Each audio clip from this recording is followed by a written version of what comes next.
Patong is one of the major hotspots for sex tourists to go in Thailand.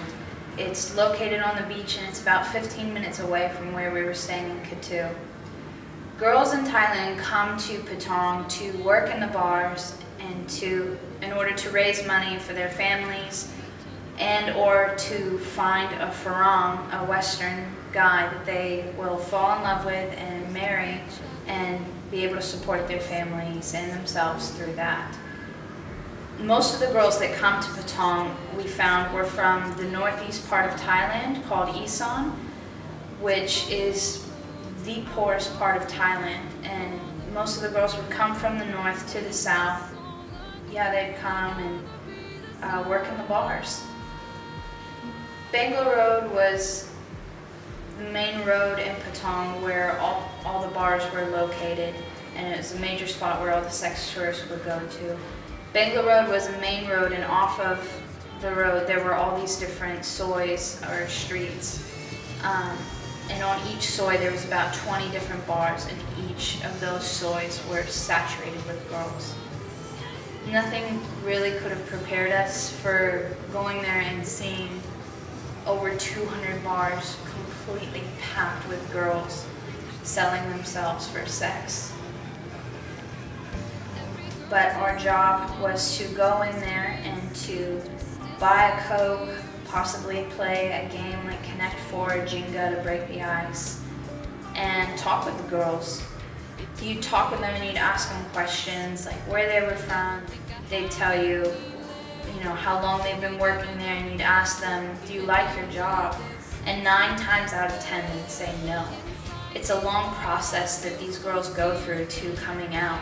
So us being able to go in and just talk to them and just start to help themselves realize that they don't like their work, instead of allowing themselves to just kind of put it out of their minds in order to cope, but actually bringing the stuff to the surface so that they can become, in a way, desperate enough to take that step out of the bars and make that decision to change their lives.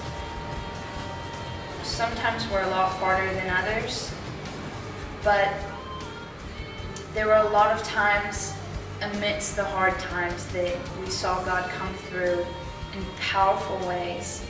One really cool thing that we got to do while we were there is to play worship in one of the bars. So one of the bars on the side streets, this one was Soy Sea Dragon, we were able to go in and to play a 2-hour worship set. And it was so crazy to be praising God in a place where lust and sex and greed are highest exalted.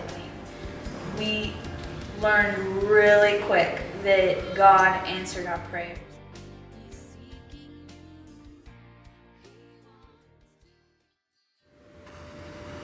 Patong really prepared us for Chalong, prepared us to pioneer a new ministry for She. It was actually really cool. We got to go down to Chalong, prayer walk it, get all the names of the bars and make a new prayer wall for She and really expand and pioneer for them. Chalong had about 38 bars, whereas Patong had roughly 200. So it was easy to get recognized quickly when we went into Chalong. We also stayed in the bars longer. It was really good. We could be really relational with the girls and get to know them better. Unlike Patong, where we encountered a lot of tourists, in Chalong we encountered a lot of ex-patriots, people that had moved from another country to Thailand. A lot of them even owned bars there and had Thai girlfriends. There were many times where we just saw a lot of uncomfortable things, and it's hard to imagine having that kind of work environment. The girls lived above the bars in apartments, and a lot of the times the customers that would come and demand sex from them would simply go into the same place that the girls lived. And so it was really hard for us to see that their home life and their work really intertwined, and it was really heartbreaking, some of the things we saw there. We really felt God's favor upon us in Chalong, and towards the end of our ministry time there, we had a girl actually come to lunch and hang out with us, and that was a really cool opportunity to get to be with her outside of the bars and really just spend quality time with her and get to know her family situation and just what her life was like.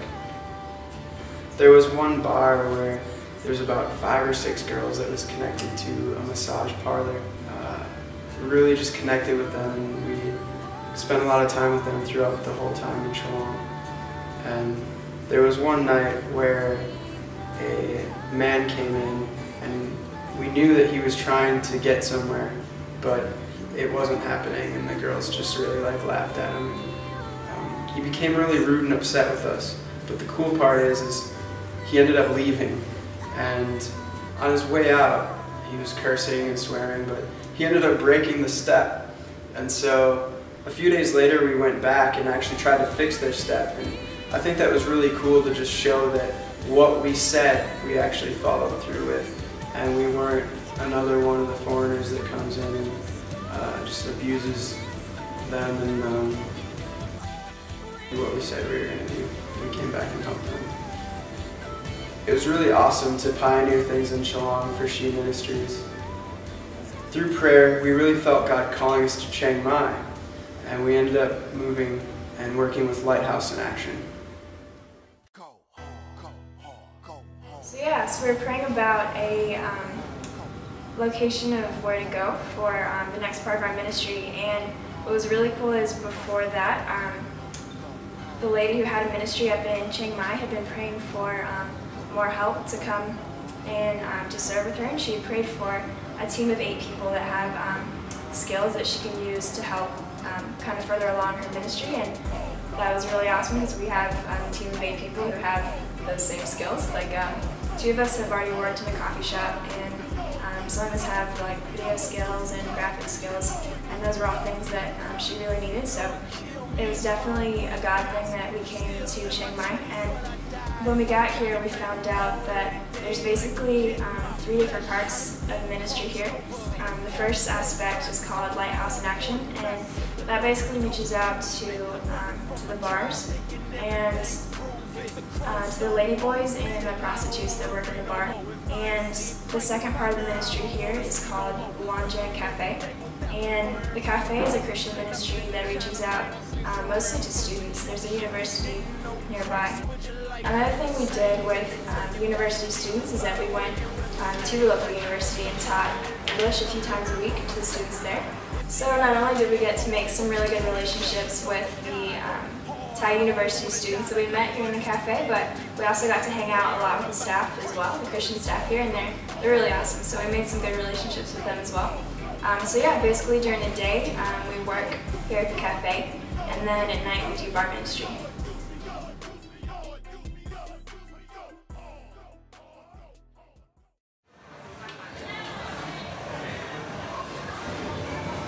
The bar ministry in Chiang Mai was quite different from the other bar ministries we've done. You would typically see a man come in and engage with a girl for a longer period of time over a course of maybe a few days before they come to an agreement. But that didn't affect our team at all because we felt that as a team we're very based around relationships, and we love forming relationships, and that's one of our strengths we feel as a team. So it was right up our alley. We were able to come in and really just treat these girls as our friends and really genuinely care about them and love on them. They weren't these projects that we were trying to finish. They were our friends, and it was really good for our ministry time.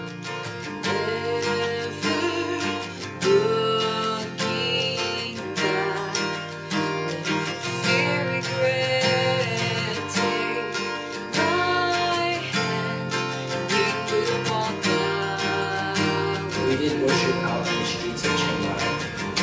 It was really good. We were able to just usher in the presence of God and really just draw people, all kinds of people to us. We'd see Thai children come up to us and sit and really just bask and enjoy the presence of God and really just be at peace even though they didn't understand the words we were saying or the songs we were singing. and grown-ups would come by and they'd stop and be interested in what we were doing there and come up to us and ask us, yeah, why we were in Thailand and what we were doing here, and yeah, and it was great because it presented an opportunity for us to minister to them and the kids there, and it just really made the area peaceful and helped us to minister in that area.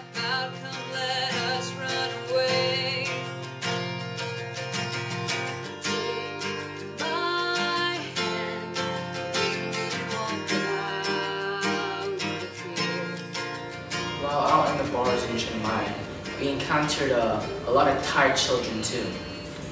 Just as much as we became friends with the girls there, we became friends with the children. It was really good to see them coming up to us and running up to us down the street and saying hi to us and really just treating us like we were their friends. It was good for us to go out there and put a smile on their face and let them be children. Most of the kids out there had to sell flowers, and before they could go to sleep, they'd have to sell maybe 10 flowers, and yeah, it was just really hard for us to see that and imagine like how they'd have to go through this every night, you know, Monday through Sunday. And yeah, it was really good for us to just go out there and love on them and let them know that they are children and that they have the right to just be kids and laugh and have fun and run around.